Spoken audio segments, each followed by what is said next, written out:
মসজিদে আকসা এটা এমন একটি মসজিদ যেই মসজিদে আমার নবী মেরাজে যাওয়ার সময় নামাজ পড়েছেন।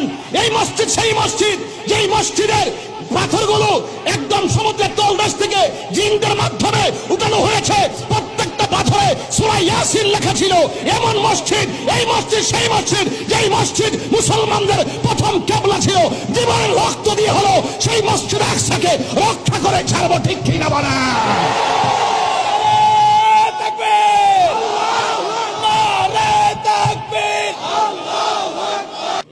এবার মিল্লামিশা চলেন, সবাই মিল্লামিশা লন, আমরা ফিলিস্তিন যাই। কতক্ষণ ঠিক না বেঠি? পরিষ্কার কথা। আসেন, বসেন, কথা বলেন। আসেন, আমরা কি ধারণ করি বুঝা যান।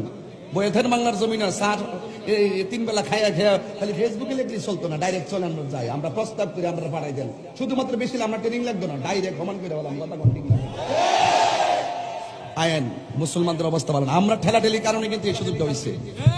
আজকে ইহুদির পিছনে ইহুদিকে সহযোগিতা করছে, কাফের পাশে কাফের দাঁড়ায় গেছে, আর আমরা মুসলমানের পক্ষে দাঁড়াইতে পারতেছি না। এর চাইতে বড় লজ্জাকর কিছু হতে পারে না, ঠিক কিনা বলেন? মানববন্ধন করলে হবে না। আমাদের মাননীয় প্রধানমন্ত্রী বলছে আমরা ফিলিস্তিনের পাশে আছি।